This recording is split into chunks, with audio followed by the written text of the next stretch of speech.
So welcome everyone to session 4 of the Untethered Soul course. And as I mentioned, we'll start with a meditation. So just finding a nice, comfortable posture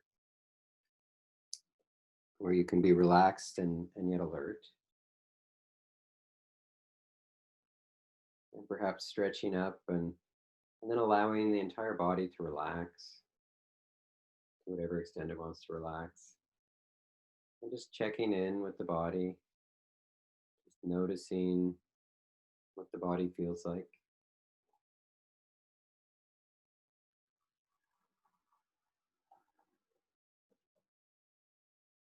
Noticing if there's any holding in the body. There's probably some holding somewhere. So just noticing that, and with each out breath, allowing it to release,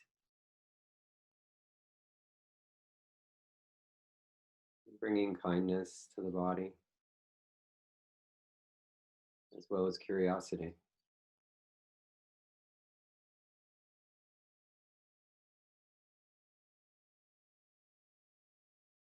And just effortlessly looking around the body, see what's there,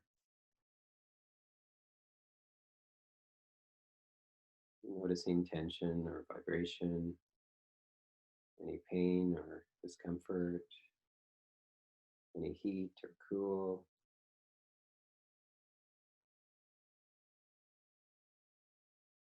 Noticing the feel of your body against the ground, against the cushion or chair, floor.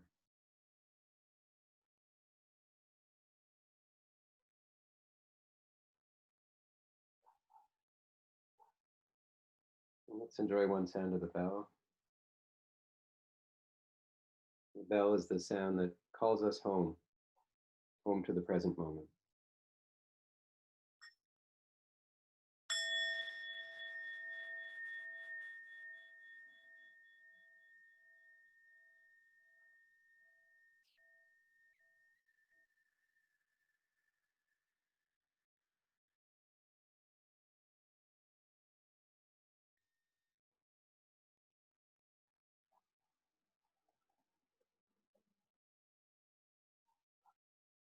So, being aware of when you're breathing in and when you're breathing out.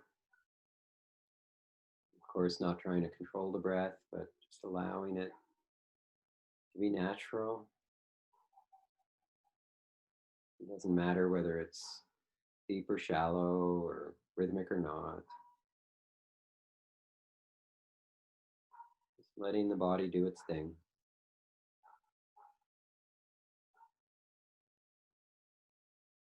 Noticing the sensations with each in breath, and with each out breath, allowing the body to relax.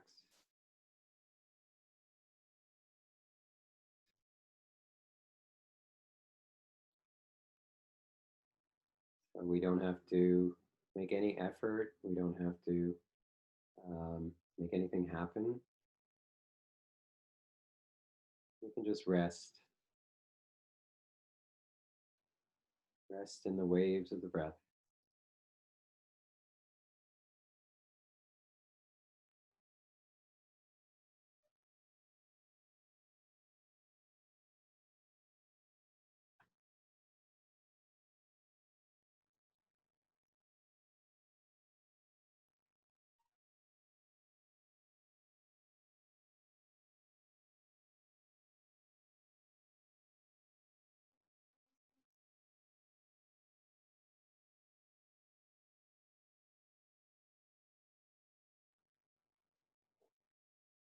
And being on the lookout for any resistance or holding,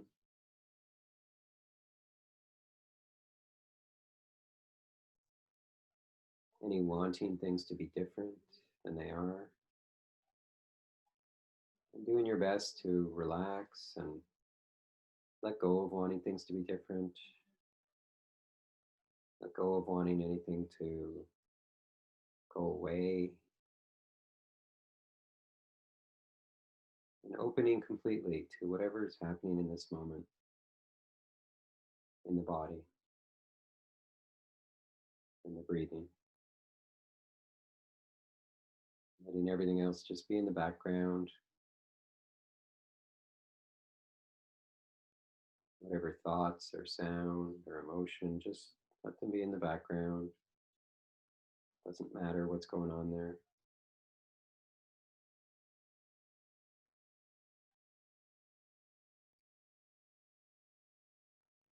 Whenever you get distracted, returning over and over again to the body breathing.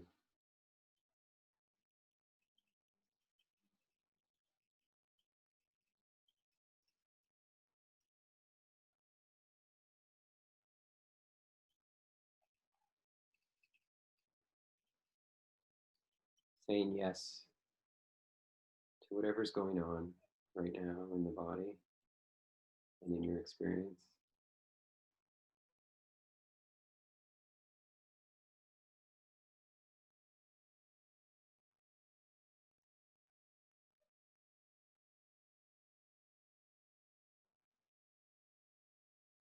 Allowing the body to relax over and over again whenever you notice any holding, without any attachment to anything happening, without any attachment to any easing of tension, any so called improvement in the experience. Let that all go. If there's tension, then fully experience the tension. Just watch whatever unfolds,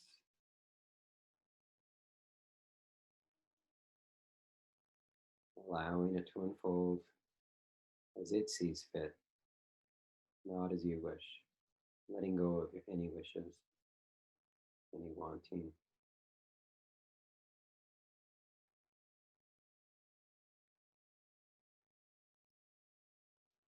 And sitting in the seat of awareness, becoming aware that you're the one who notices.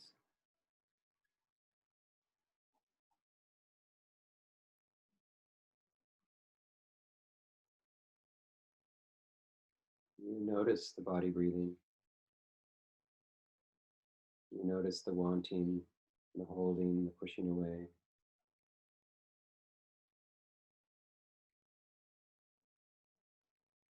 The ever changing experience. You're the one who notices.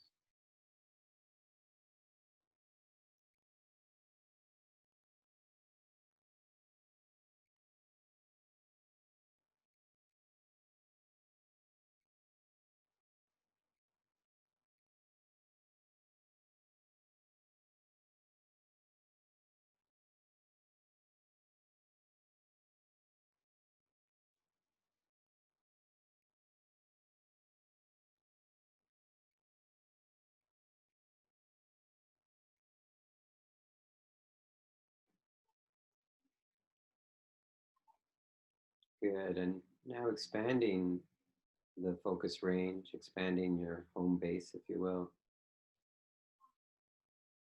to include not just the breath and the body, but also sounds.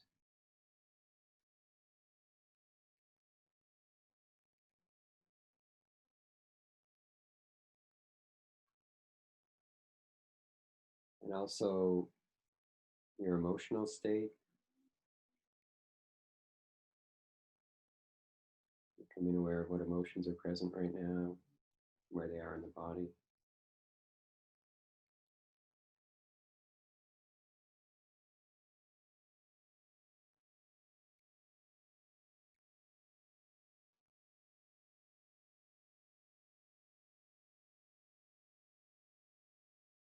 And expanding even further to include thoughts, mental talk, and mental images.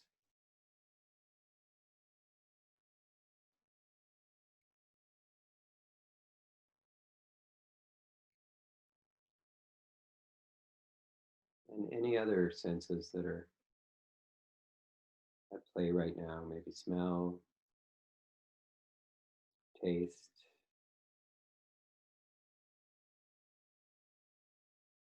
the entire sensorium, if you will,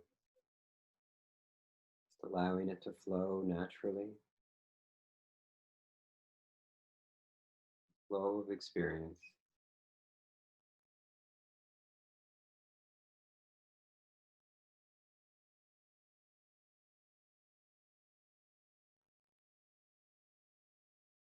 Doing your best to stay in the seat of awareness.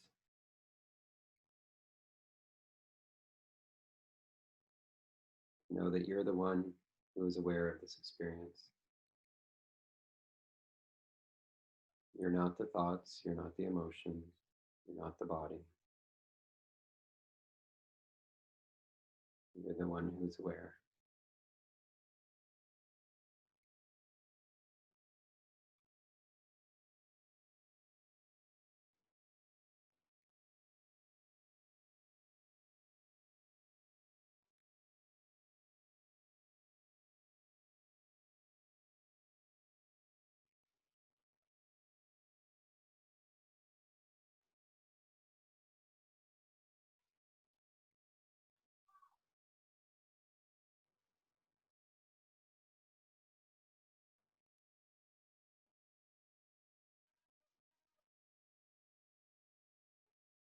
With each in breath, opening to this experience.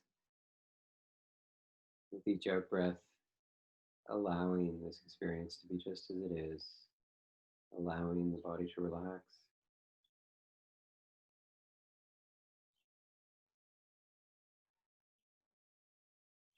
Opening, allowing.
And once again, narrowing our home base to our body breathing,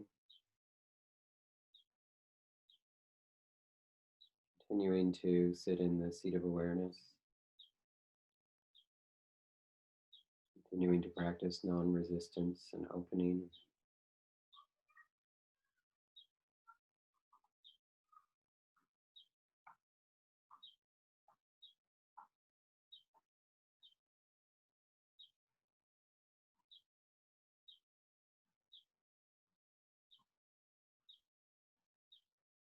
And with the sound of the bell, we'll bring this practice to an end.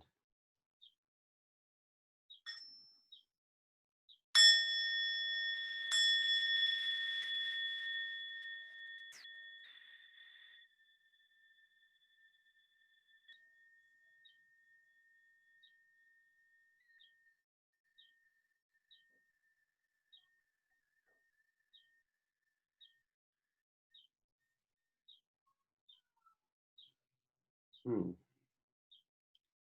Okay, so and if you want to just give yourself a little loosening up, massaging anything that needs massaging or stretching anything that needs stretching,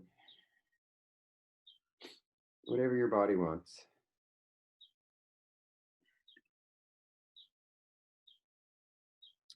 So,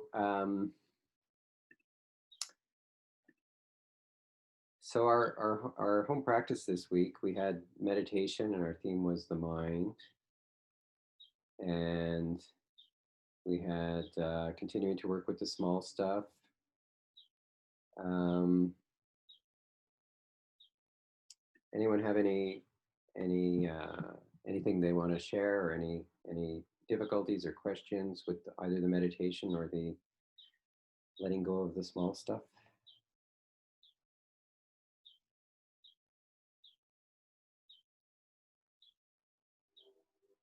Hmm.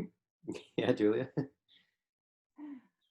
just wanted to check because when we spoke last week in our one-to-one, you're mentioning about small stuff and it being external versus internal small stuff. Should it, for these exercises, should it always be something external? Um,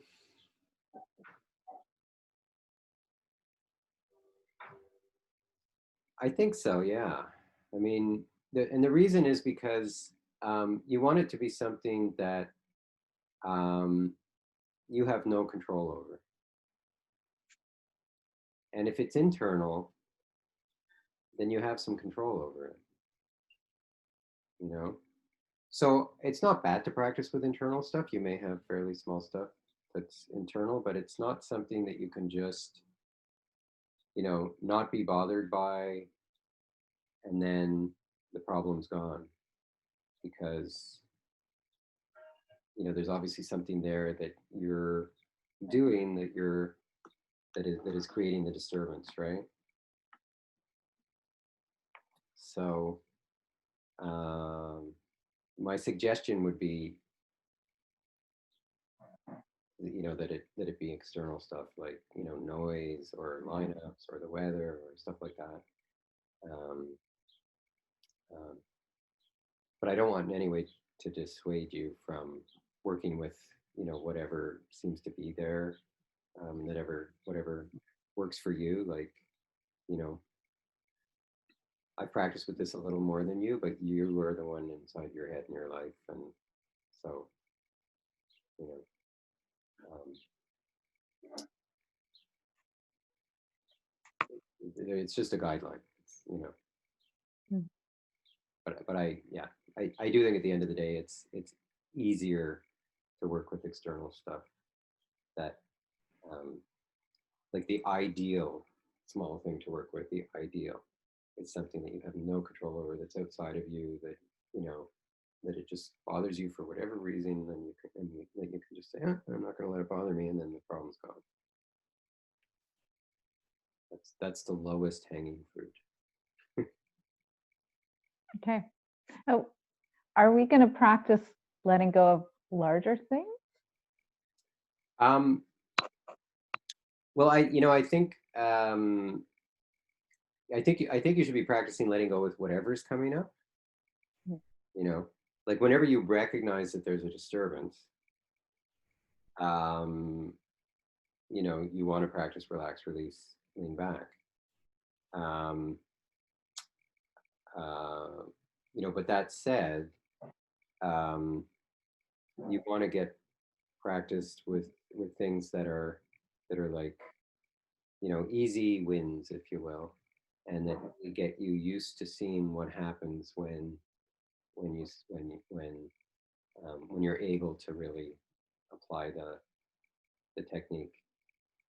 So I think that's a really good discussion point, in terms of like, so you've been practicing for 3 weeks.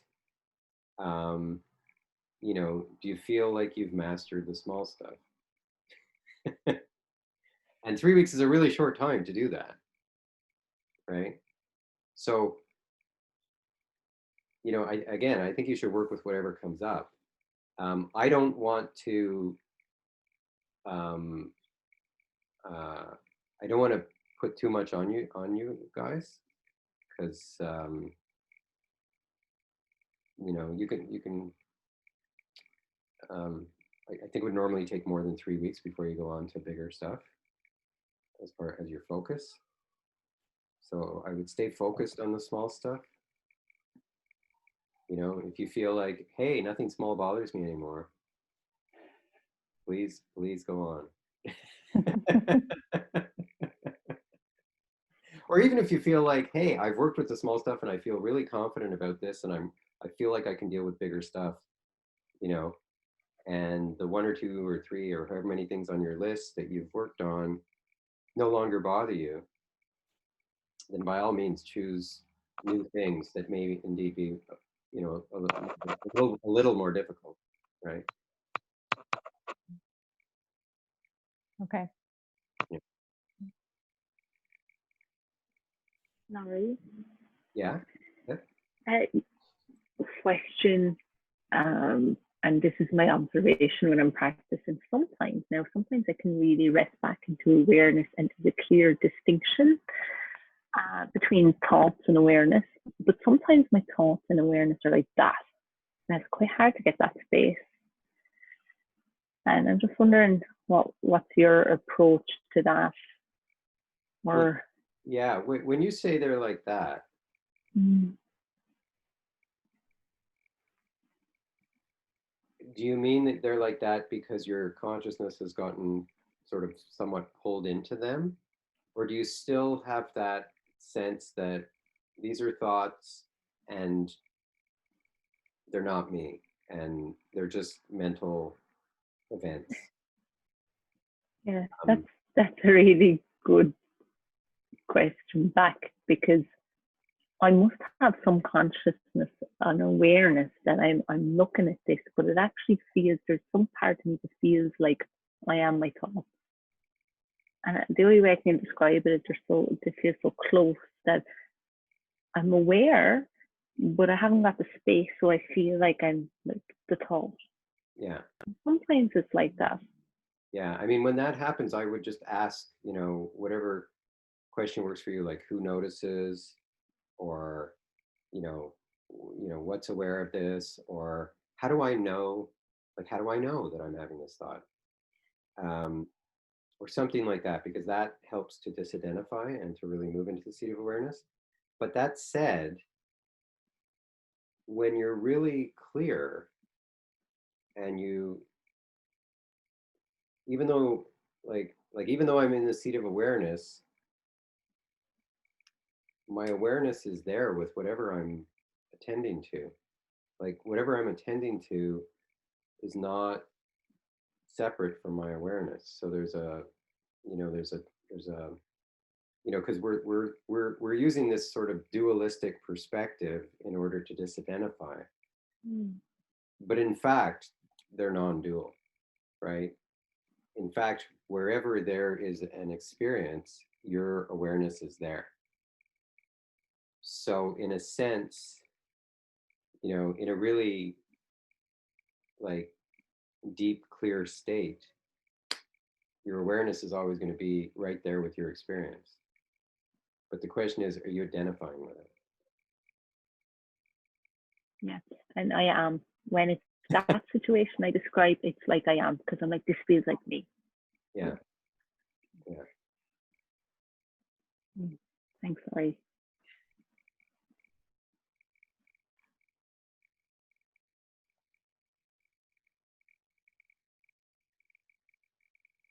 Is that clear for? I mean, that's a. I don't know if that's clear for folks. Like that may, the whole dual non-dual thing is quite advanced, I guess. If you haven't practiced with it, if you anyway.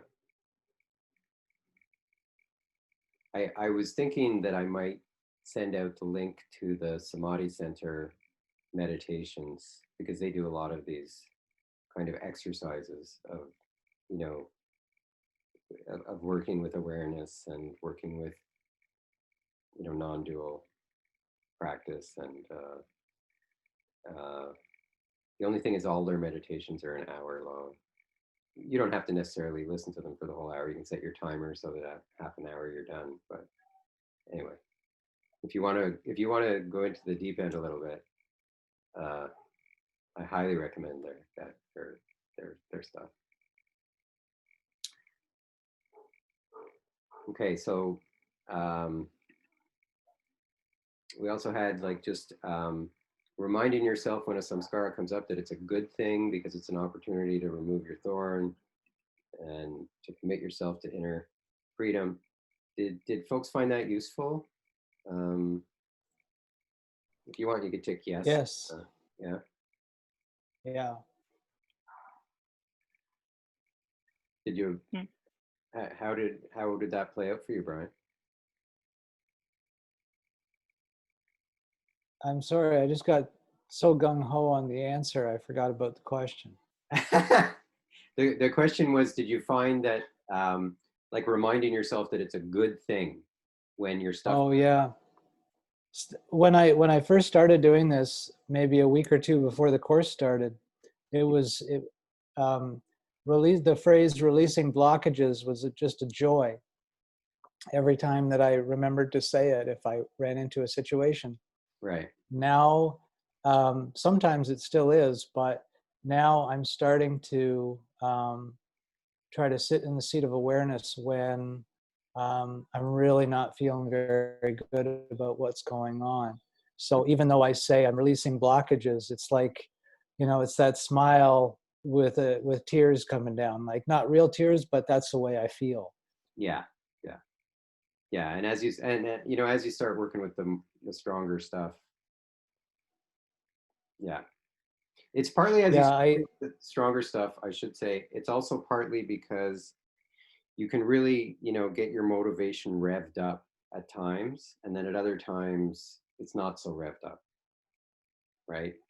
And that's why I would stress over and over again the importance of um,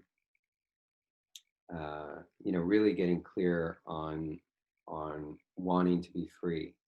And for me, I read the summary, or I listen to one of Mickey's talks, or and I can give you the link to that too, because Mickey's talks he's putting talks up on the Temple of the Universe website. So there's always 2 talks up there. And they tend to be about an hour long. And, or just reminding whatever you need to do to keep your motivation up. It's just really important. When the motivation is strong, it's so much easier because you just have that clarity. I want to experience this. I want this thing out of me. Right? I had some real yes. clarity. I had some real clarity today. I saw a lot of crap today, and I was like, I want this stuff out of me. Yeah. You were focusing on that along at the same time as being in the seat of awareness. Yeah. Yeah. I mean, just in some of the breakout questions, I was asking myself those questions, and just identifying all this crap, right? So it wasn't really like seat of awareness stuff. I wasn't disidentifying. I wasn't actively disidentifying. I mean, I was more just sort of asking myself, like, you know, um, when when am I out of my comfort zone? When is my model getting challenged? Um, you know, these are some of the questions we'll explore in the breakouts.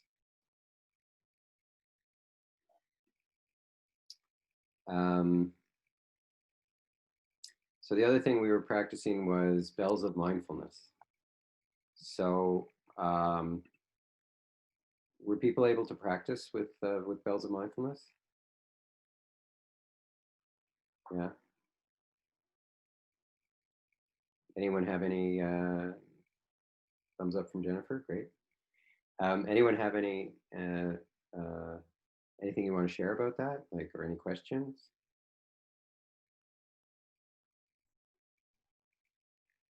I'll share on that one, Laurie. Yeah. I finally, after 4 years or 4 or 5 years of trying to meditate regularly at home, I finally bought a bell, an actual bell. So, and I love it. And I've put it next to my computer, like my workstation at home. And what I decided to do last week with the homework, and have for the most part managed to keep up with, is every time I come back to my computer after a break, after making myself a tea, whatever, I just kind of ring my bell and just pause for a few seconds, maybe even a minute if I need to, and just kind of breathe, go back to the breath. And as someone whose work has always been kind of my greatest, or what I make my greatest stressor, maybe in order not to deal with others, but I found it's been really helpful. Yeah, I just kind of returned to whatever I was doing in a much better or much calmer, I guess, much more aware state of mind, which has made a great difference for me. Yeah. That one has been my favorite instigation of a home practice so far. Yeah. Yeah. And I mean, the one thing about the bells of mindfulness is they're really easy, right? It's a really easy practice. Like you're not you're not you're not having to deal with being triggered, right? You're just coming back and practicing relax, release, lean back in the context of no disturbance. So that's the easiest context to practice it, right?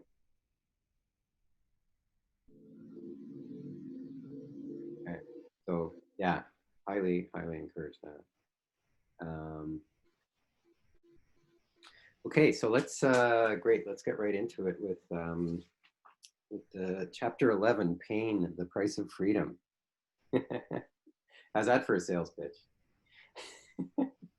Pain, the price of freedom. So, but you know what he says is really true, right? And this is what I've noticed with you know, in the consultations, is that, you know, as many times as we say, yeah, just, you know, let everything in, don't resist the difficulty. You know, it's really hard not to, you know, in the moment, to say yes to discomfort, right? You know, you're just so wired to say no, I don't want that, right? And you know, and so often what that does is it's kind of sneaks up on you, because you're like, you say you're practicing relax release, but actually you're practicing relax please go away, right? and I just want to be clear, the word release, so I actually, or you know, it gets used in two different contexts, and so I think it's important to differentiate between them. One release is relax, release, lean back, which is you know, you're releasing the resistance, you're releasing the mental resistance to what is happening, right? You're releasing the desire for it to go away. As opposed to when we talk about release in the sense of a samskara releasing, right? So when a samskara releases, then it's gone, right? And so when we're practicing relax, release, lean back, that doesn't mean samskara gone. It means fully experiencing the discomfort. So two very different things, right? So, you know, I realized in talking with people that, you know, that this is obviously can be a source of confusion. We're using the same word for two very different contexts, right? One being the result and one being the practice. So the practice, release means embrace, allow, release the resistance, you know, you know, instead of being, I don't want pain, change it to, I want freedom. I want to fully experience this, right? So that's the release in practice, as opposed to the result that we're looking for, which is the samskara releasing, which you can't make happen. And it's counterproductive to try and make it happen. And, you know, sometimes the samskara releases quickly, and sometimes the samskara, you know, is quite persistent. And it's just, you know, you experience it over and over. I mean, this has been my experience with some of this stuff that's come up with COVID, is that it just sort of, it just keeps appearing. It keeps appearing over and over again, right? So sometimes there's many layers, or it's deep, or whatever it is. It's not ready to release, and we can't force it to release. So yeah, coming to peace with pain is essential for spiritual growth. Are people clear on the release, the two different meanings of release? Yeah. So the other thing I want to clarify is, when we talk about pain, we're talking about inner pain, not like bodily pain or anything like that, or physical pain. We're talking about inner pain. And in all of Mickey's teachings, he's talking about the inner problem, right? So when we're letting go of the inner problem. We're not letting go of the outer issue, right? So, if you get called up that your mother's sick or your child is sick, it creates an inner problem, but we still have to deal with the outer problem, right? So we're not letting go of the outer problem. I think folks are pretty clear on that. So, you know, um, but oftentimes, like, the inner problem gets triggered by the outer world, and then we think we have to change something in the outer world. So, and this is like the small stuff is the perfect example of that. There's a noise, a regular noise in our building or whatever, or lineups or weather, whatever it is, and it triggers stuff inside us, and then we think we need to deal with the outside, but actually the only problem is the inside, right? And if you deal with the inner problem, the outer problem goes away. So anyway, so the pain that we're dealing with is always the inner pain, and the problem is always the inner problem. And so his big message in this chapter is there is deep pain in your heart or in your being, and we're constantly trying to avoid it. And this is the pain from the buildup of all the samskaras, right? And I really this week, looked at that in me, and I mean, my God, there's so much in there. There's so much pain in there, and but we don't notice it because we kind of get used to it. But the more you practice with this stuff, the more you see it. And he talks. He's very clear in saying the avoidance of the pain causes so much more pain, right? Because we're always, it's kind of there in the background that we don't, we tend to get lonely, so we're doing everything to avoid loneliness. And I loved what he said about, how, if you're lonely and you call someone and ask them to go to a movie and they say no, it triggers our loneliness, right? If you called them to go to a movie and weren't worried about being lonely, you just wanted to go see this movie and they said no, you'd be like, okay, but when your action is motivated by that avoidance of pain, then you're sort of, it's like if things don't go exactly how you want, you're getting that pain, right? So so his advice, and which is really good, is just decide that emotional pain is not a problem. I can handle it, right? This is the old I can handle it. And that's one of the reasons we practice, is to just actually experience it and say, you know what? It's not comfortable, but I can deal with it. And it's way better to deal with it, experience it, rather than store it. Because if you store it, then it's just going to be in there. And, I've really noticed, like, there's just all this pain in there, and I don't want it in there, and I don't want more. I don't want to create more, that's for sure. The other thing is that emotions, the funny thing about emotions is when we're experiencing them, they feel like they're just stable. Like, you feel like it's going to be like this forever, right? And I mean, this is why people kill themselves, right? Because they're feeling sad or lonely or despair or whatever, and they think it's never going to end. And so they think the only way to end it is to end their life. But in fact, and even when you're happy, right? Oftentimes, I'll be really happy, and I'll be thinking, hey, I got this problem solved. I got this figured out. Life, I got it figured out, right? Because I think it's going to stay like that, and clearly it doesn't. Emotions come and go, right? Like Thich Nhat Hanh, he has a gatha that I practice a lot. When emotions come up, feelings come and go like clouds on a windy day. Conscious breathing is my anchor, right?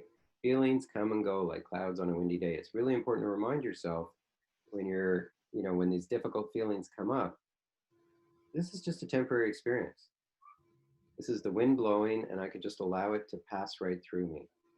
I don't have to make it go away.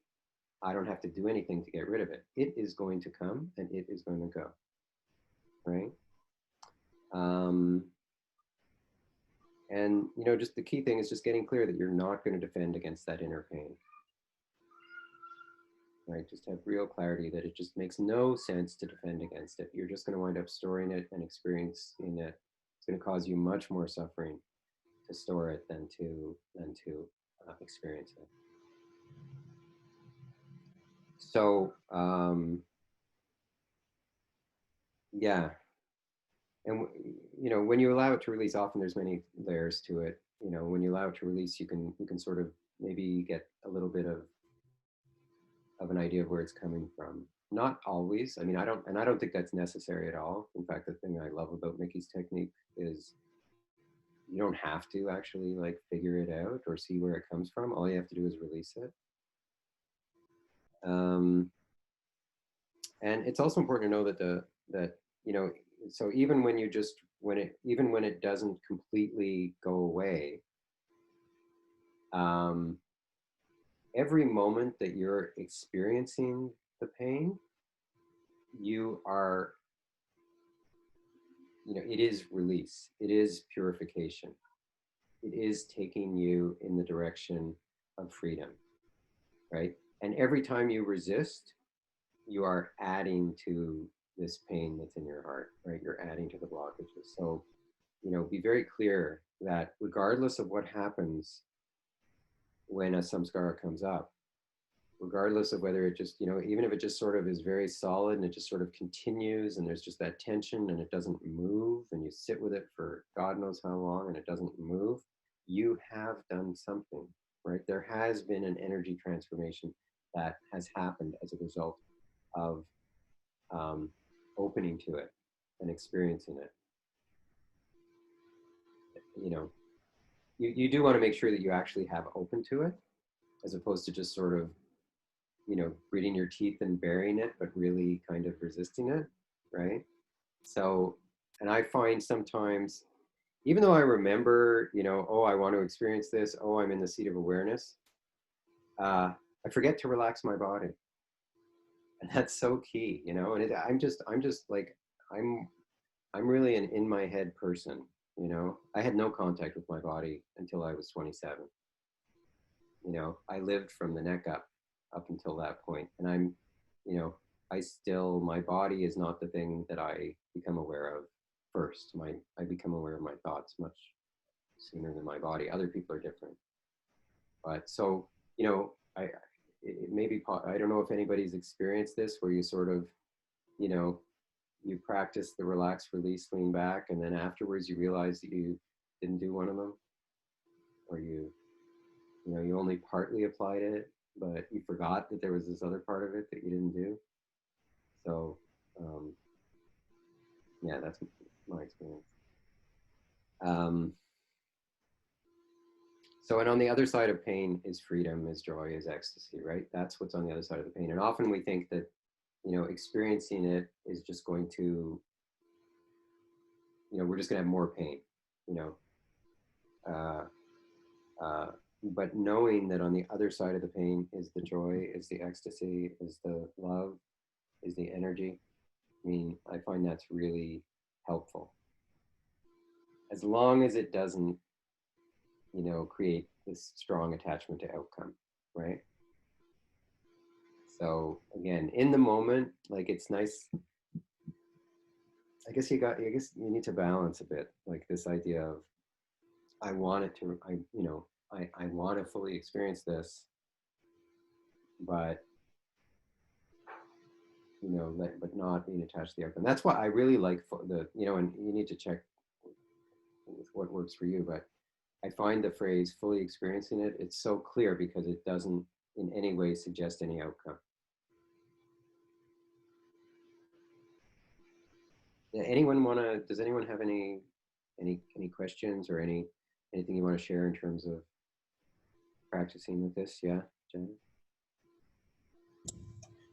Hi, does it apply in terms of physical sensations to, because like tonight I'm really tired and I'm feeling like I want to push that away, but that's more of a physical thing than an emotional thing. Can we use it for the physical things too?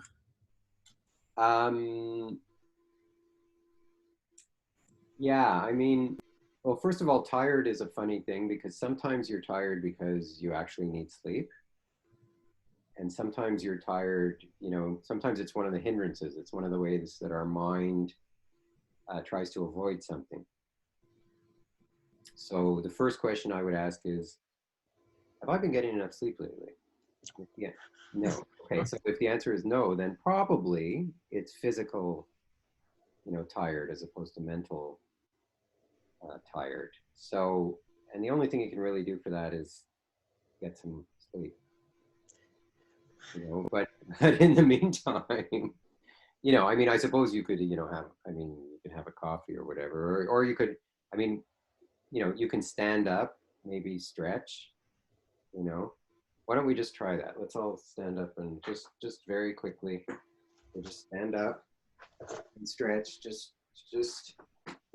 maybe just shake out the hands and shake out the elbows and the shoulders, shake out the legs.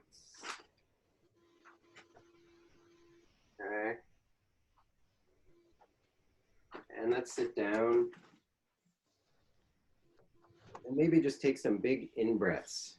The in breath tends to be energizing, so just really take in lots of oxygen with each in breath, just a couple times. And so that can help energize you a bit. The other thing you can do is just splash your face with cold water, or stand up, and feel free, in these things, anytime you need to like stand up or stretch or do like, just go ahead, right? I mean, that's just taking care of yourself, right? So, and if you still feel tired, and these are not instant cures or anything, but um, you know, I guess you just have to feel tired. Just accept that you're feeling tired, and if you're super tired, you can go to bed. I wouldn't advise lying down for this thing because you probably fall asleep. But you can just open your eyes, or do whatever you need to do. And and don't resist the experience, right? It's like, okay, this is what it feels like to be tired. Yeah, and I think that's where I get stuck a lot. Is it's like, oh God, here I am again, tired, and I'm always going to be tired. And just there is a lot of emotional response to fatigue. Yeah. So I mean, then that is a disturbance, right? That's an inner disturbance that you can practice with, and you can just really just relax, release, lean back, right?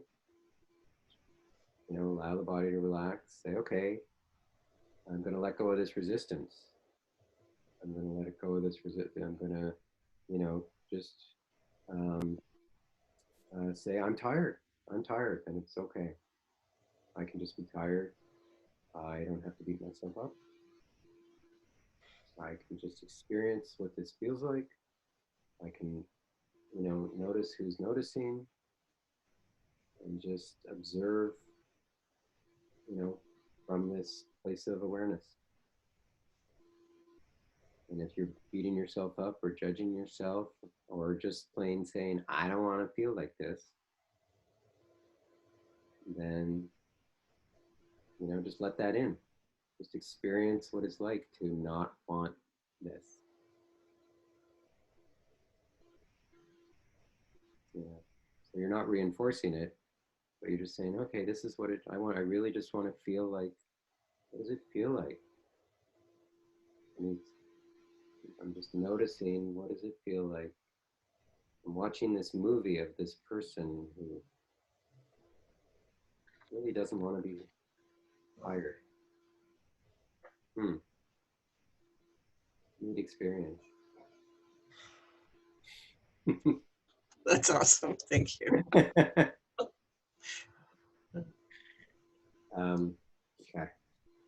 Hi, Lori.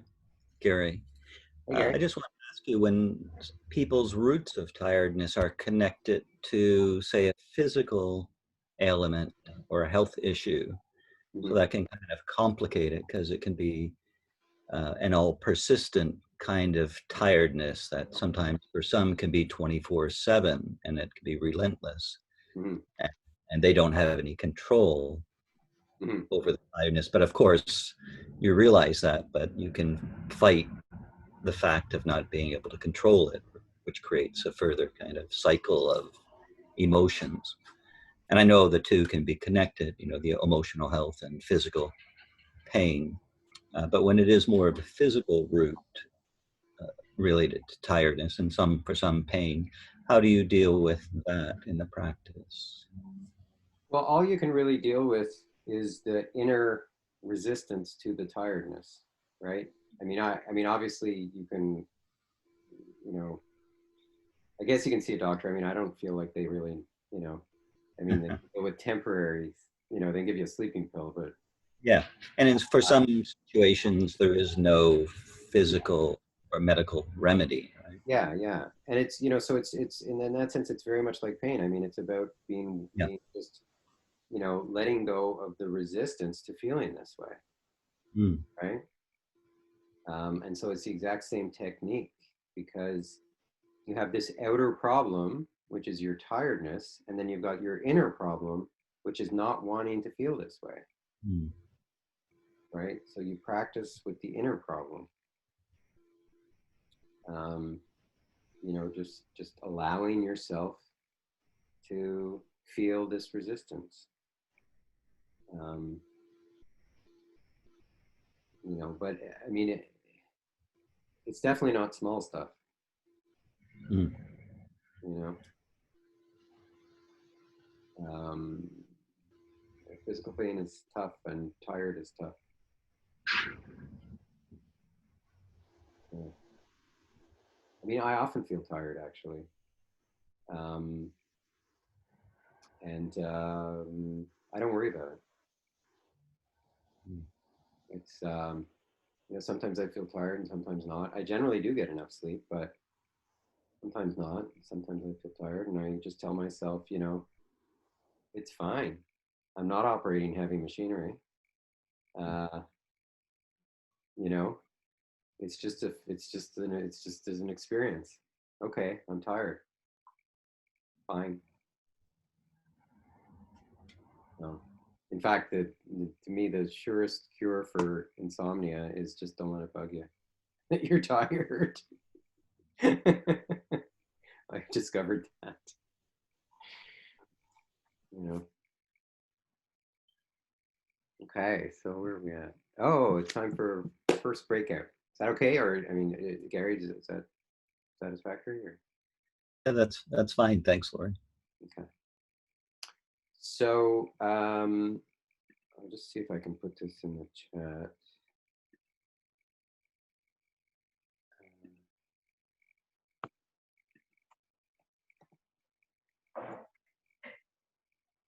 Yeah.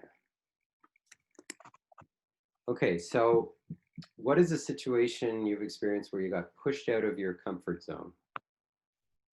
So just, you know, thinking of any situation you've experienced where you got pushed out of your comfort zone, and what kind of emotions and thoughts came up, and how would the experience have been different if you didn't try and avoid that emotional pain? So, you know, it's really just talking about, you know, times when you've been pushed out of your comfort zone. So does that sound clear? Laurie, is it times any time in life, or is it time since we started practicing? No, anytime. Anytime. Okay, so we have 13 participants. So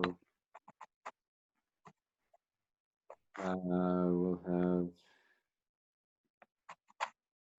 why don't we have 6 rooms? So there'll be 3 in some rooms. So, and we'll just have 5 minutes to discuss when you've been pushed out of your comfort zone. Okay.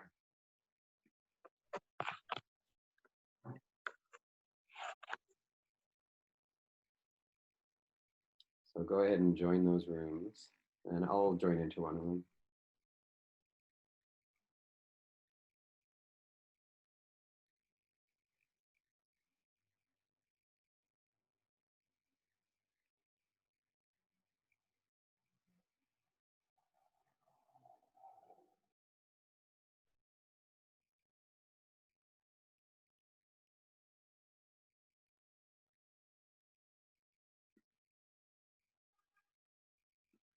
That's great. Hi, Lori. Hey, Hi, Tanya. Lori. Fran. Hey. So go ahead. So I've got one. Good, because I don't. It happened this morning. Okay. It happened this morning. I paint houses for a living, and I'm starting to incorporate very natural products into what I do. And so I'm in the middle of a good sized quote, or I was this morning, and I woke up questioning how I was doing it. And so I sat with it, and what came up was fear. And I didn't really analyze what the fear was. It was just fear. And so I tried to, I did sit with it. It was uncomfortable. I tried to be in the seat of awareness, or at least not resist as much as possible. If I had not have taken that approach, I probably would have had a very tense, frustrating breakfast, and I probably would not have been present to be with my wife during that time.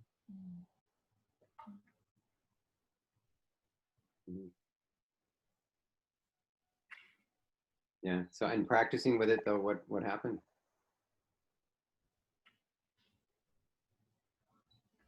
Sorry, what you said you actually practiced with it. You were aware that that this fear was coming up. So Yeah.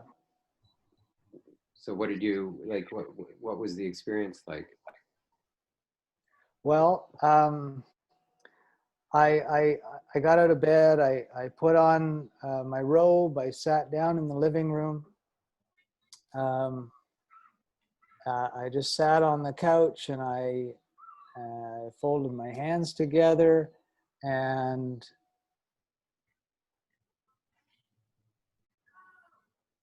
I just started becoming aware of the fear. I didn't really ask any questions. I didn't use any of the little mantras or phrases at all. I just sat, and fear just started to come up, and so I said, okay, this is what it is. This is what needs to be experienced. So I just sat with it, and it was uncomfortable. Yeah, but you were. It sounds like you weren't identified with it. Sounds like you were clear that it was just something to be experienced. I guess there was a bit of this, like Philippa was talking about. Right. Yeah. Yeah. Well, I mean, I can't say. Yeah. Sorry. I can't say that I didn't identify with it. I'd have to say like I was like that with it. Yeah. Yeah. Well, and maybe I should clarify, because when I say don't identify with it, you still feel it. Like you still feel it, and it's unpleasant, right? So you are like this with it, but you're like this with it, with some perspective. Yes, there definitely was some perspective, for sure. There was at least sitting on the edge of the seat of awareness. Right. Yeah. Great. That's great. Thanks. Yeah. Sorry if you hear swearing, it's kids in the park. If you can't hear it. Yeah. And and the intent, this exercise is like, it doesn't have to be something. In fact, I wasn't thinking of it in the context of something you practiced with. I was thinking of it in the context of something that disturbed you. So like I mean, I often find with technology, that I go to do something and it doesn't work, and it freezes, or it just doesn't work the way, in any reasonable way according to me, and and then I get upset, right? It pushes me out of my comfort zone. Like, it's really just anytime you got, triggered. For Yeah, me, I notice it yeah, with I can understand how. It's okay. Go ahead, please. no, go. You started. It's good.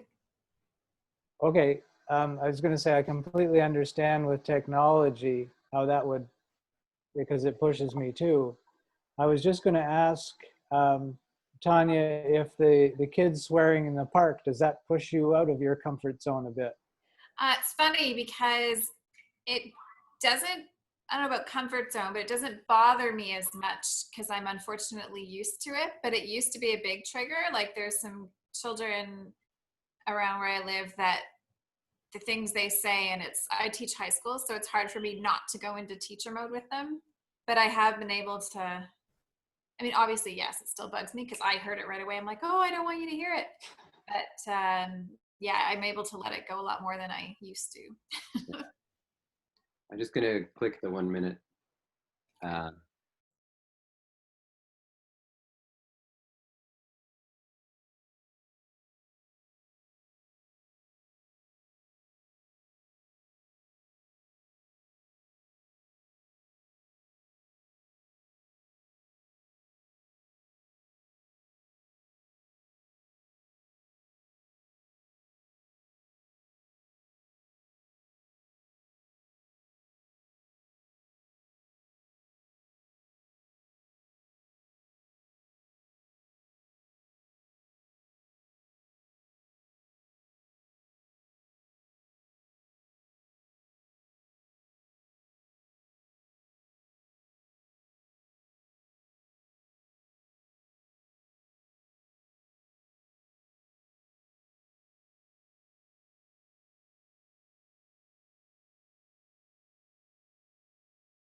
Okay, we're back. We're back.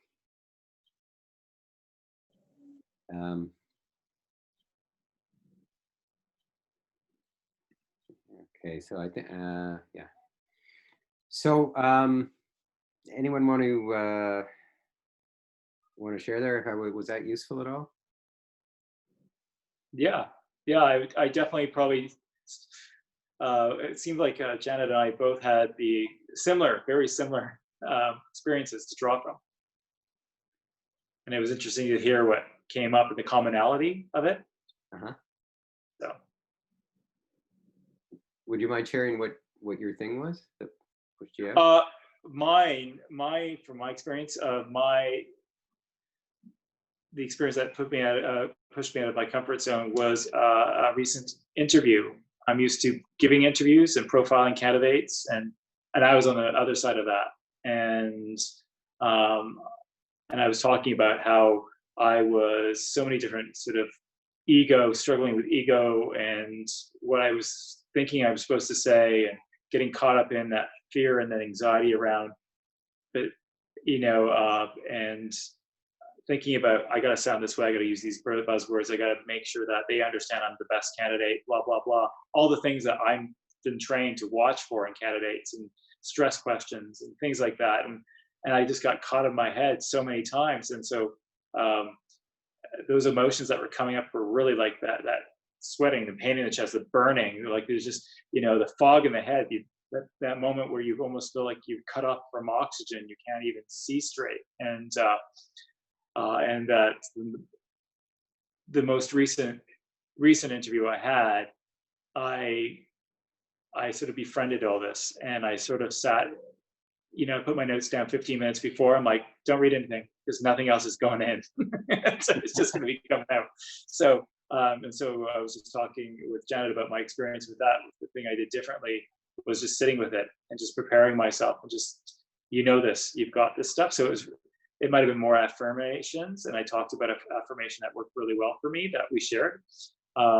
So something I use, this is a simple, inhale, confidence, exhale doubt, or inhale courage, exhale doubt. And that's just, I just sort of, it was just a way to kind of reset. And maybe it's more of a strategy than we're talking about, but it was really a great way for me to just realize, nope, I got to sit with this, and this is the way to do it. So Yeah, yeah. Well, you know, whatever works. Like Mickey's techniques definitely are not meant to be exclusive. um, yeah, yeah. And in fact, he talks about I mean, the two things he talks about are positive psychology and mantra as being other tools that he finds useful. He considers relax, release, lean back to be like the ultimate solution, but the other two really help, he says. So, and I find that, I mean, the positive psychology, like, I think is part of the turning the release, like the mental, shifting the mental perspective on, you know, that is positive psychology, or can be. well, I've definitely found that things I've been struggling with when they came up, these samskaras, and if I was able to partner with that when it came back up again, it wasn't as strong. So I was just like, okay, this, or it didn't last. Sorry, maybe it was still, if something else came up, it didn't last as long. So, or I was able to sit with it longer. And maybe it was just the capacity, maybe just using all these strategies together has just enabled me to last long, or sit with it longer, just sort of giving me almost like endurance test, if you will. Yeah, great. Cool. Anyone else want to share, or?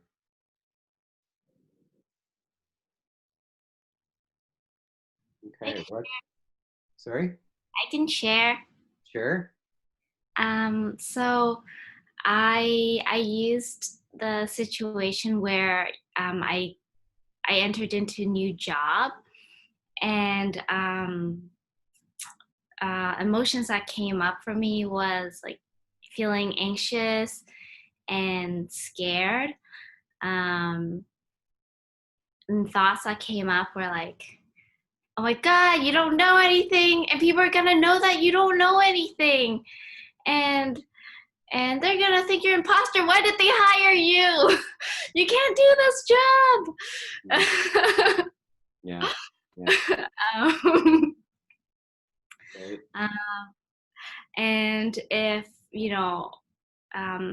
I think if I didn't try to avoid this kind of emotional pain, I would probably be more open to asking people questions when there was something that I didn't know, or there was an acronym or like a lingo that the industry uses, and I didn't know it. But I was so scared. I'm like, no, they're gonna think I don't know it. It's like, yeah, because you don't know it. And then 12 months is gonna pass by and you still won't know it. And then it'll be so embarrassing to ask them. So I think I would have been like way more open to asking people questions. And that would then help me learn faster, actually, and probably make more friends because I'm asking questions. And so it's interesting to see how by trying to protect this emotional pain and not wanting to feel it, I'm really like closing myself off to other people, giving other people an opportunity to help me. And I'm sure the people that hired me really wants to see me succeed, and like me trying to protect this pain, like it also blinded me from like being able to see that, because I'm just like worried about me, right?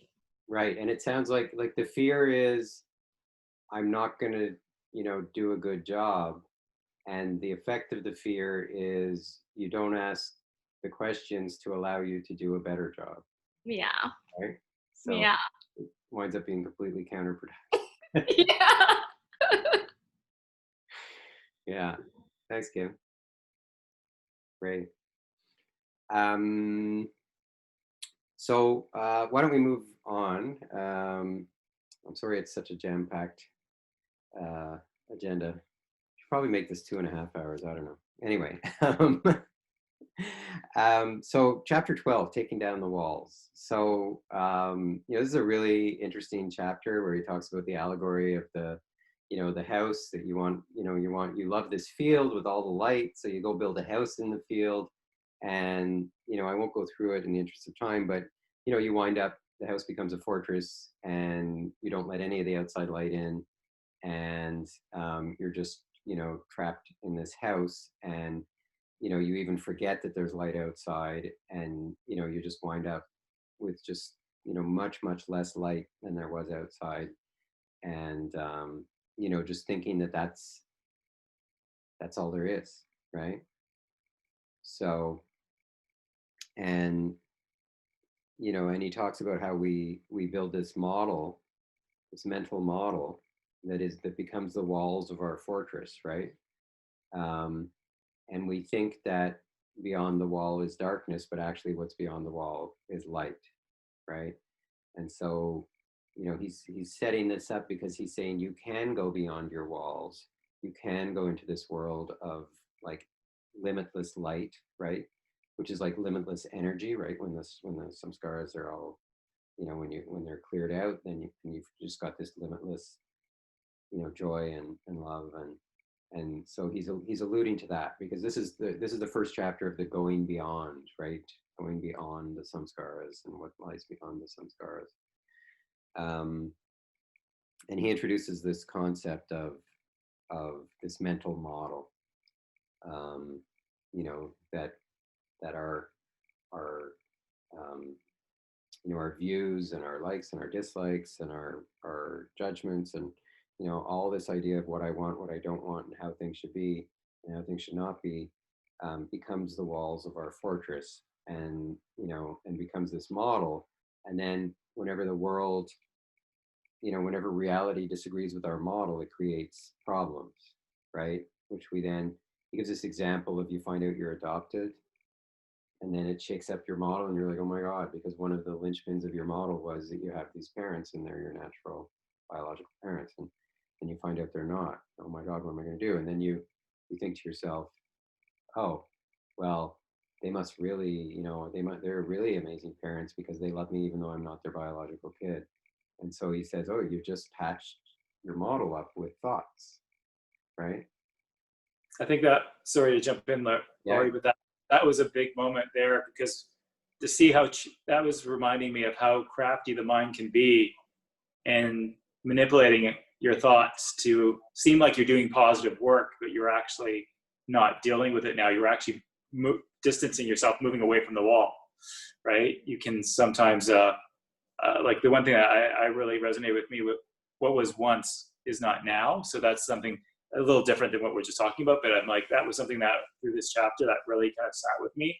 And there was just the idea, maybe it's just because it's more where I am in right now in my life, but that really helped a lot. The idea of moving towards a wall rather than moving away from it, and like and that even though it gets more and more intense as you get closer, that's progress.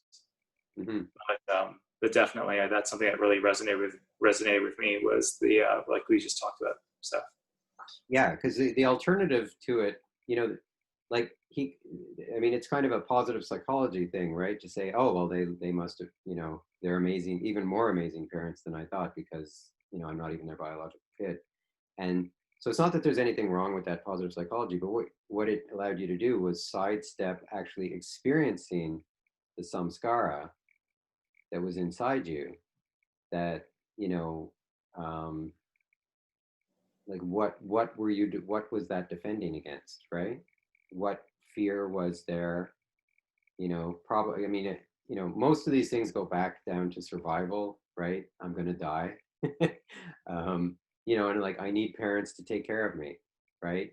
And then if they're not my biological parents, maybe they don't really love me. Maybe they're not going to really take care of me. So maybe it brings up this, this survival fear, or maybe it brings up this unlovable, or who knows what's there. But if you patch it with thoughts, you're not going to find out, right? And you're not going to be able to release it. So, yeah. So, and we're constantly defending our model, right? And that, I mean, in the next chapter, chapter 13, he goes on a lot more about the model and how it gets built.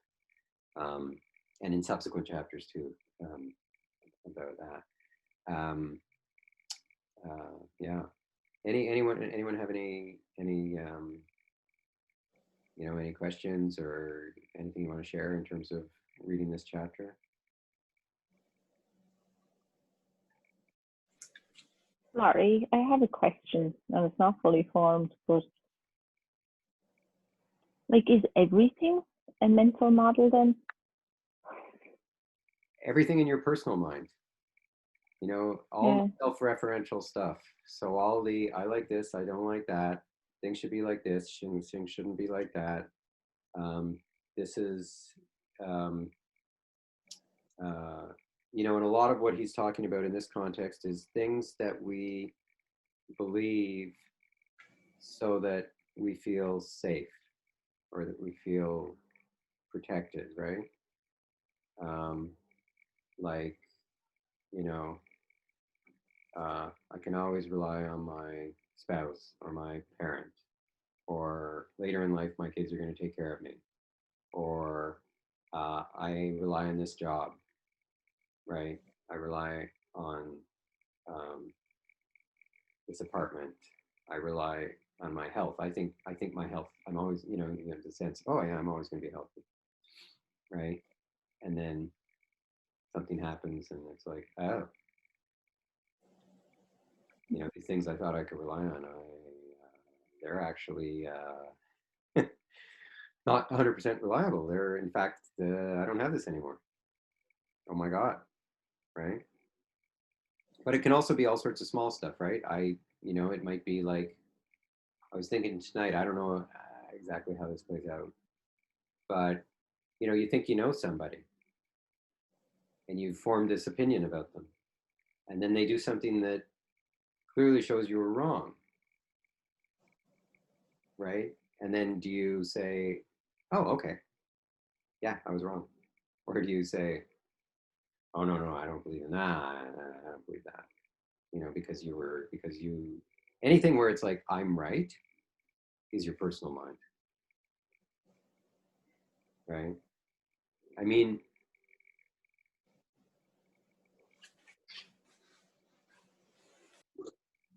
like if somebody says 2 + 2 = 5, and I say, no, it doesn't. I'm not sure about that one, but most of these are, you can always come up with examples that don't quite, but it's anything where the focus is yourself, right? Sort of one view is this sort of, we're all interconnected, and I'm, uh, I care about I don't care about myself more than other people, or I don't privilege myself over other people. And then there's like, no, I have to like, it's all about me. So those are sort of the two poles. So, I mean, I don't think being completely selfless works. You obviously have to take care of yourself, but being completely self-obsessed definitely is the cause of most of our problems.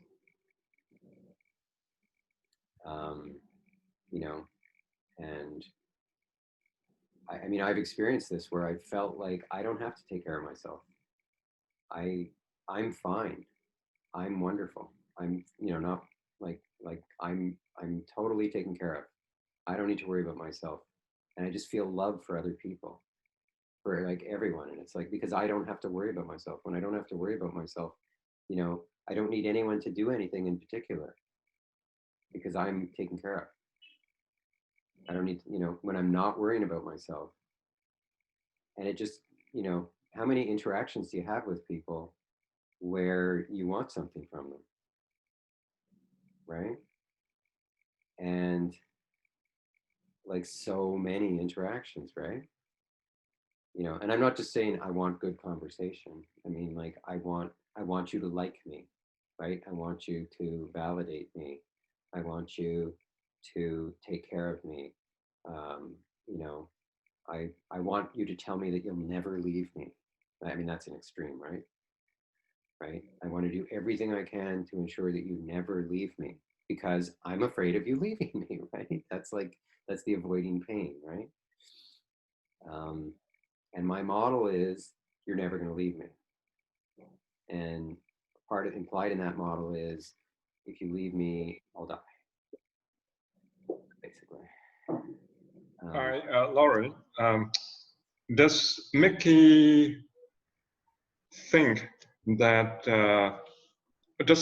does Mickey would he say that there are models, some models are better than other models? Or would he say that all mental models, I mean, you have to be aware, I mean, recognize that you are actually having a mental model of all these different things, and then your job is to sort of dismantle it. Yeah, he tends to be pretty absolute. Like he tends to be pretty. I mean, can you revise the model? I mean, a heuristic model, knowing that there's heuristic. But don't forget, this is not. He's not talking about science. Like, I know. We're talking about mental stuff. I know. We're talking about all the self-referential thinking. Yeah, right. You need. But all the things we put in place so that we can feel okay. Right? Yeah, right. And what he's saying is, it's all just preventing you from experiencing nirvana or, ecstasy, love, joy all the time, right? He's saying it's all the stuff that you do in order to feel okay, right? So he's not saying. Yeah, I can actually, I mean, be a bit more sort of specific. I think I'm to some extent like that, but I'm not the prime example. Of course, there are many meditators. There are many who would have great resonance with Mickey's teaching, but who also devote themselves to practice of devotion, bhakti. Yeah. And I think it would be fair to say that, I mean, it may not be all your lifetime, but when you are practicing devotion, a very important part of your mental model is you're feeling okay because of your devotion to the guru, to the god, or to whatever. But that is by definition, I mean, where you find joy and comfort and peace. Yeah, and it's interesting because Mickey actually advocates, like his probably his main teacher, Yogananda. Yeah. And is it's all about devotional love. Exactly. And in fact, the chant that they say every single morning at Temple of the Universe is all about, it's about the true self, the Atman, and seeing through this illusion. But it says right in it, devotional love is the best way to get there, right? Devotional, of course, is a model. Yeah. So I think, and I mean, whatever you do, it's always like, there's the realm of the absolute, and there's the realm of the relative, right? That's the non-dual is the absolute, and the dual is the relative, and they inter-are, and we live in, you can say we live in both worlds, but clearly, we live in this dualistic world where we have, a lifetime and a body, and we have to live, and we have to eat, and we have to, not freeze. So, but and this is where, one of the reasons I was talking about the inner versus the outer. So, what he's talking about here is the pure inner, right? What he's talking about here is the model that whose sole purpose is that we feel okay, right? As opposed to a model that helps us, that actually helps us navigate the world, right? This is just a model so that we, you know, don't feel the pain, basically. So, you know, I think it's important to look at it through through that lens, right? So, if a view, or if you have a model that helps you to navigate the world, in terms of actually navigating the world, that's not what he's talking about. What he's talking about is a model that whose purpose is for you to feel okay, to not feel that sense of lack, to not feel that sense of fear, um, craving, or whatever it might be, right? To not. So that's what he's talking about in terms of the mental model, is that, you know, like if you can imagine that you are enlightened, imagine that you feel this love, you feel this joy, you feel this enthusiasm all the time, right? So if you felt that way, you wouldn't be worried about your spouse leaving you or losing your job or whatever, because you'd feel, hey, you know, I'm going to be fine. You know, I live in Canada. I'm not going to starve. Nobody's going to, you know, I'm not going to die. I'm fine. If I don't have this job, if I don't have this spouse, if I don't have this parent or this child or whatever it is, I'm fine, right? So you're still going to have some model of the world. You're still going to navigate the world, and you're going to have ideas about this and that. But none of them are about making you feel okay, right? They're about actually like looking at reality and navigating reality, as opposed to all this stuff whose purpose is for us to feel okay, or to avoid feeling not okay, really, and probably better, right?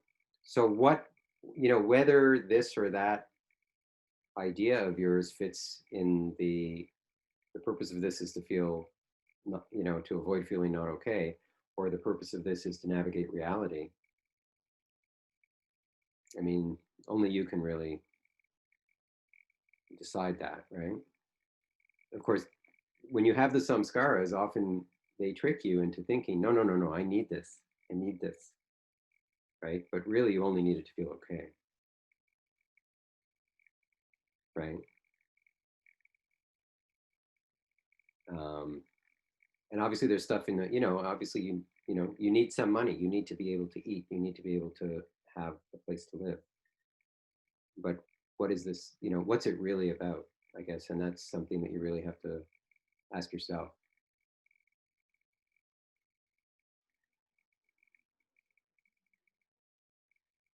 So, you know, you can sort of, there may be stuff that combines elements of both. Don't worry about that stuff. Focus on the stuff that's clearly about just feeling okay, right? If you just focus on that, you are going to go far. You don't need to worry about the stuff that might have elements of both. Focus on the stuff that's all about just feeling okay. It's all about my sense of lack. It's all about my, you know, my crap, right?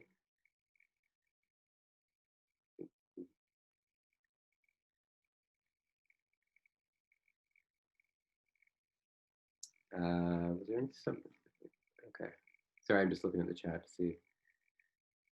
I see. Philippa, the mind is so tricky. As you're talking, my mind is using your words to convince me that I need something that my mind is putting into the navigate reality bucket. Yeah. Yep. So again, practice with the small stuff, practice with the straightforward stuff. Don't worry about the, you know, don't get caught in the, you know, where these two meet. Okay, so we're gonna do a second breakout group, and the question here is, can you think of a situation where your mental model of the world was challenged? So, and just what did you do? Did you defend it, patch it up, let it be destroyed? Some combination of the above. So just any situation where your mental model of the world was challenged. So where something outside of you happened that kind of pulled away some aspect of your model. So, okay, looks like we lost somebody there, but anyway, so we'll do the breakout rooms again. And I'll just mix them up a little. Oh. Okay.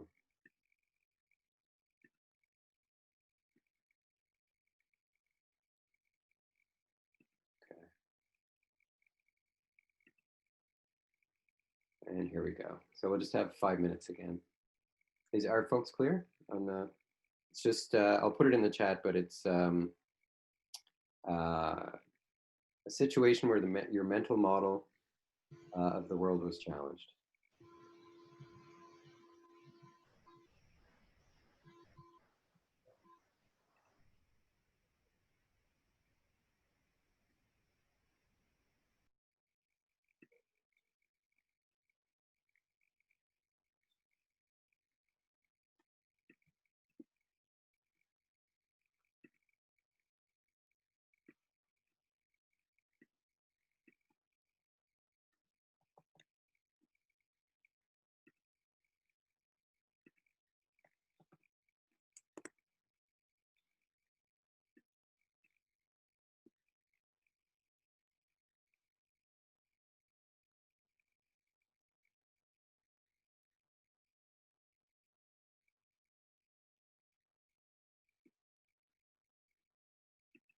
Just a reinforcement every week, which is really good. It's so good because it's so easy to forget, you know, life moves so fast sometimes. And yeah, it's so easy to forget. It's actually what I've been doing because of that reason, or maybe not consciously, but just happened, is looking like little videos up of Mickey Singer. So like even if I take a 10-minute one or a 10 minute of an hour and then do that like every break throughout work, like it really rebalances me. That's a great idea. Yeah, I was going to say at the end of class because I find that very, very helpful. Just remind. My mindfulness then, I guess. Wait, we have somebody else with us. Hey. Oh, hi. Hey, Laurie. Who is it? It's Laurie. I don't see you though. I don't see you. Swipe and then you'll see all of us. Larry's here. Oh, there you are. Hey, Larry. Hey. Sorry, I didn't mean to lurk there. We were just sort of chit-chatting about the course. We hadn't really gotten into the actual exercise yet. Okay. Well, you know, pretend I'm not here. Chit-chat away. I mean, that, Pip, that's really interesting to hear that you do like a 10-minute chunk of a Mickey. Because I mean, I like, you know, I just find just reading his stuff or listening to him is a great way to ground myself and to, you know, keep my motivation strong. Yeah, it keeps you strong. Yes. Yeah. And it's so good in work, you know. It's just that lovely little break. Oh, what is this from Mickey now? Okay. So good. So the question. Yeah, when your mental model was challenged, just a situation where your mental model was challenged. Yeah, I can go first. I was trying to think of something, but I have thought of something now. It's definitely my working career. So I moved to Canada 6 years ago and really started with nothing and had to, you know, gradually get back into my profession. And it was really difficult to get back into my profession. And then once I was there, it was entry level, very low salary. So it was a couple of years again, you know, trying to accumulate and get up. And then about a year ago, so this is kind of 5 years now into that journey, and taking all this very seriously, you know, must have a career, persona, etc. Started meditating in detail 3 years ago. And about a year and a half ago, I would say, I started getting this big realization about status, ego, and work. And like, really, do I want this in the terms of the grasping, like the next promotion, like the next salary level, the next this and that? And it was really painful to let that go. I remember that, you know. I really remember kind of going, oh, I don't want to let that go. But yeah, my mental model now has totally changed. You know, I value happiness, work-life balance, still enjoy work and doing it within my capacity and the boundaries of, it's a work in progress sometimes, but I'm definitely really clear on what my values are and what, yeah, maybe that's a model again then, right? But more healthy model. Yeah, but it definitely, that shook my oh my God, job, promotion, title, status, level, all of that, you know. Yeah. Sorry. Yeah. I'm gonna have to close up the room shortly, but hey. But Julia, do you have something? Sorry. I'll try and I can say mine very quickly, maybe. So I had like somewhere between an acquaintance and a friend that I'd known for a number of years, and she would look at me in a certain way sometimes, and I thought she was thinking something. Let's see, I have 1 minute left, and then one day I said to her, what I should have said is, "Are you thinking this?" But instead I said, "You're thinking this about me." And she went, "No, I'm not." And then I insisted. Like, it took a few times, and then eventually I realized, oh my God, my model was completely wrong. And yeah, our relationship has never been the same again. Like, I apologized and everything, but it was a really useful education for me, I think, about our models and how misguided they can be. Yeah. Yeah, that's a great example. Definitely can relate. Okay. Am I in the main? Are we in a chat room now, or am I in? You're in the main room. Okay, fine. I am in the main room. Okay, hi.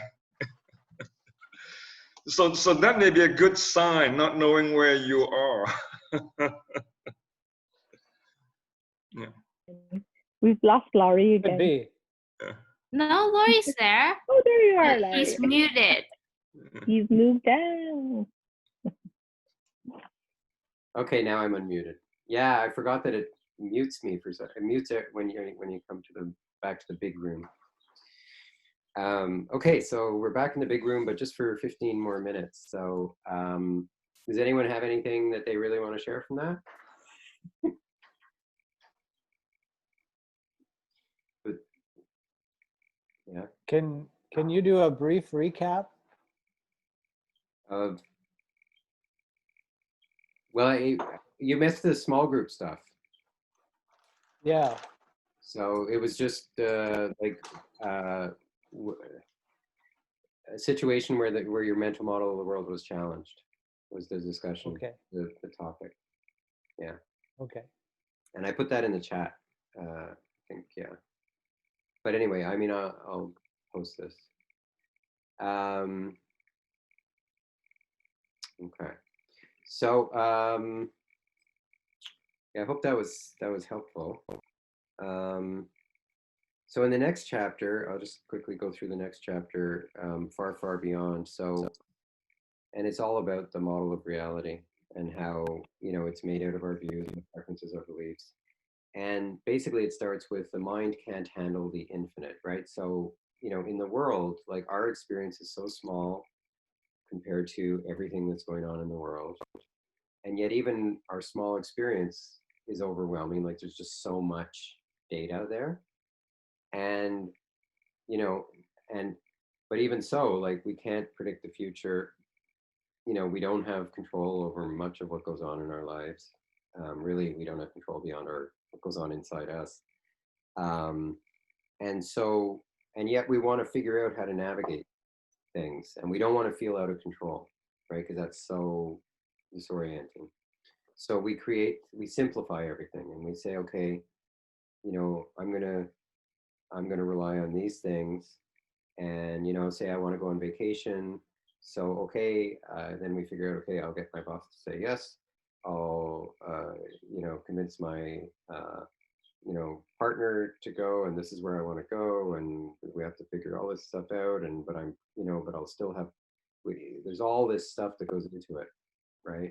And you develop this. This is how I want things to be, and this is how everything needs to line up in order to make that so. And that's your model, right? That's just a model around that vacation, but you've got a model around your, you know, your career, and you've got a model around your family life, and or your friends, and your, you know, where you live, and it just goes on, your health, and you've got all these models of how you think things are in order for you to feel okay.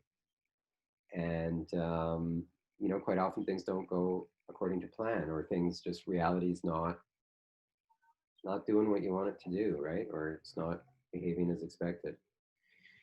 So you know, we simplify it, and then anytime the world doesn't fit our model, you know, our initial response tends to be, that's wrong, it's bad, it's unfair, you know, because it's threatening when our model is challenged.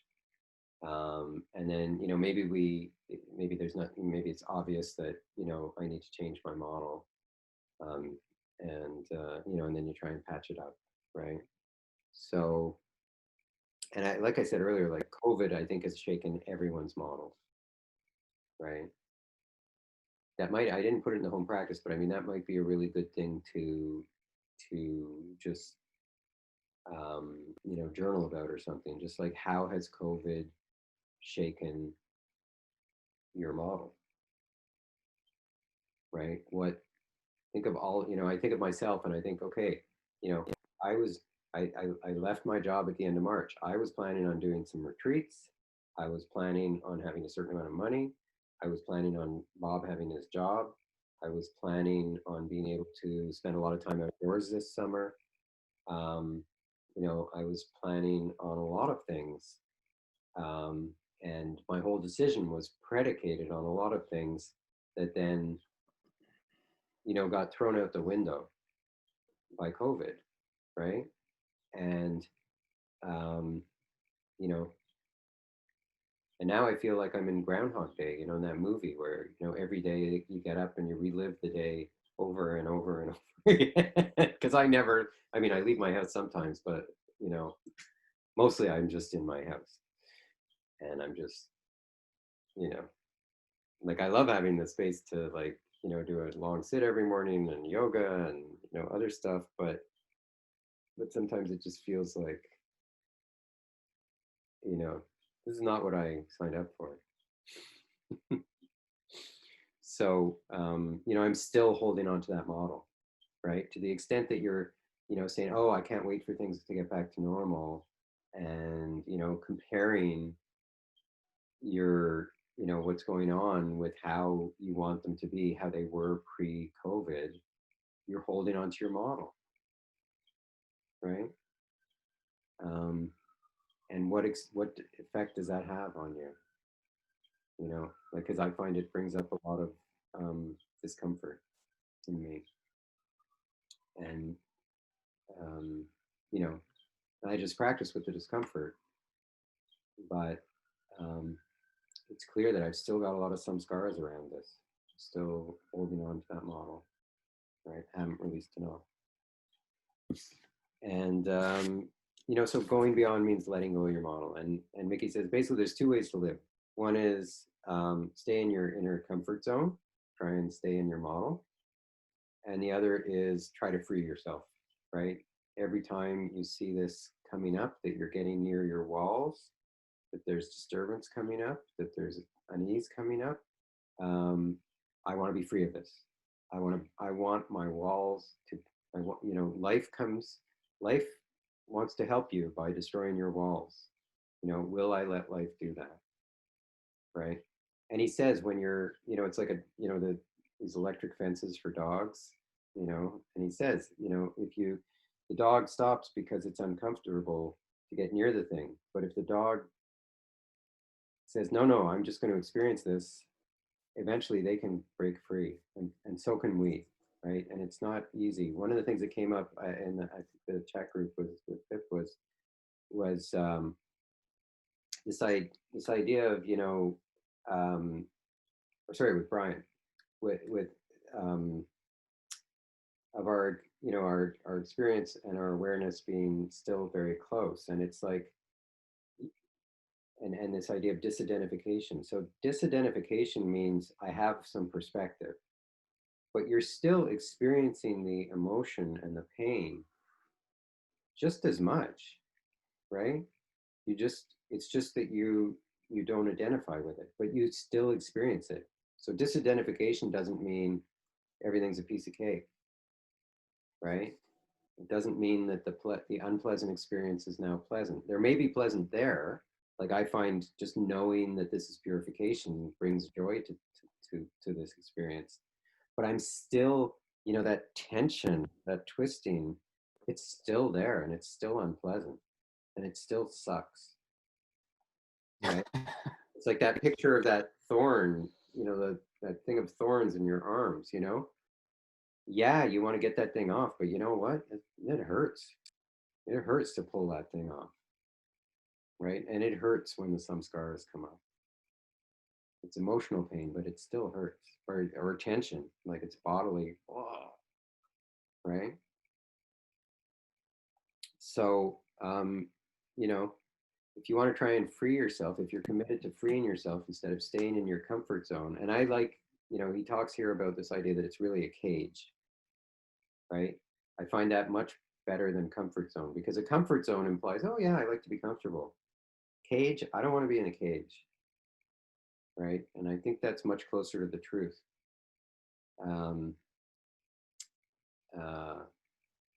In fact, I own the URL now, Uncaged Mind, because to me this is so central to what Mickey is talking about, right? I mean, Untethered Soul, Uncaged Mind, they're pretty similar. But I mean, I really feel like I want to be free from my cage. When you talk about what does the untethered soul mean to you, the journey beyond yourself, it means getting out of my cage, right? So, and he says, how do you know when you're caged? I worry unnecessarily. I try to control everything. I'm afraid to tell people what I really think. Like, that doesn't mean that it doesn't mean you're nasty to people or overly direct. I mean, I do tend to be overly direct, but it doesn't mean you don't be kind to people in the way you say things, but you don't tell people stuff just because you think they want to hear it, and you're afraid of what would happen if you said, what you're honestly feeling, especially in a personal context, right? In a business context, obviously you have to kind of whatever. but it means, like, if I'm not telling you something, it's not because I'm worried about feeling okay. It's not because I'm worried about myself. It's because of some other reason, right? Like, I don't want to hurt you, or I don't want to hurt my company, or whatever it might be. So, and ultimately, after you've done this for a while and really, let yourself experience the emotional pain and really pushed your comfort zone, allowed your cage to be destroyed, or at least partially destroyed, then you realize that, your psychological limits are not really limits. It's just your mind telling you you can't handle something.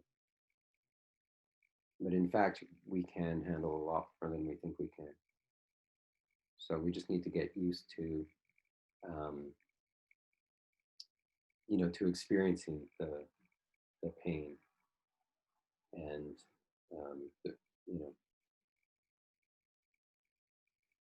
So we're almost out of time. Does anyone have any questions? Laurie, I don't have a question, but I'd just like to offer this top tip that I have found very useful in the last week is that to keep my strength with this practice, I listened to a YouTube of Mickey Singer. I listened to one with his publisher there. It's an hour and 17 minutes, but I broke it up into my coffee breaks throughout work. And really, I realized now that it's my mindfulness pen, and it really keeps me strong in it. Yeah, that's and that's really great. And I do the same thing. I listen to Mickey's talks all the time, and as I said, I read the summary or I read the book. I find it really, really helpful.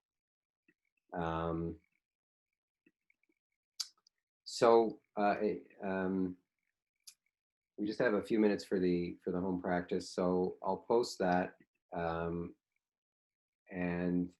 it's similar. So the meditations this week are around open awareness.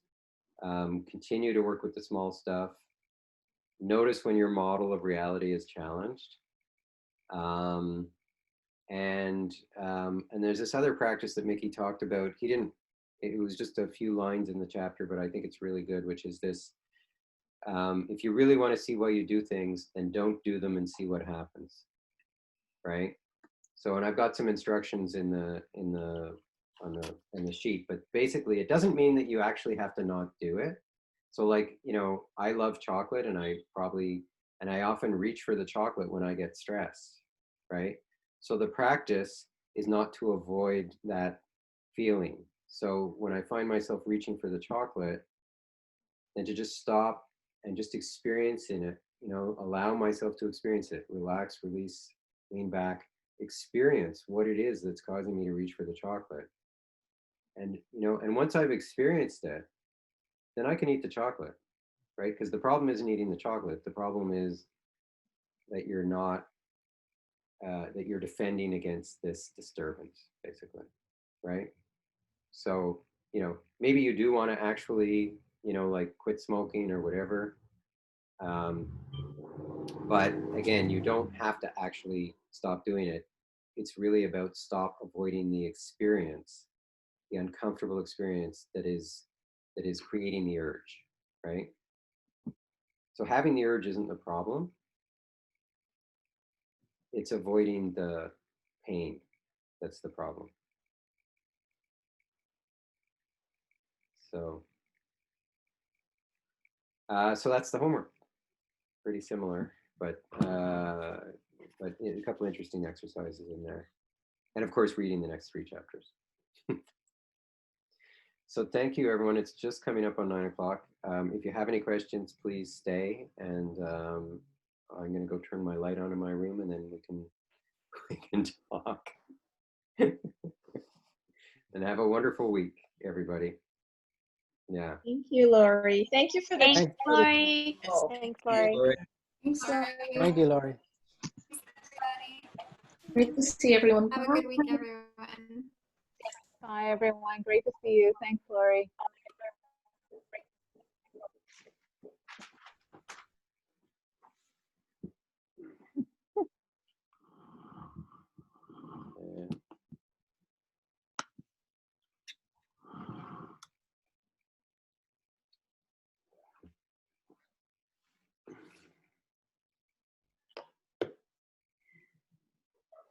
See you later.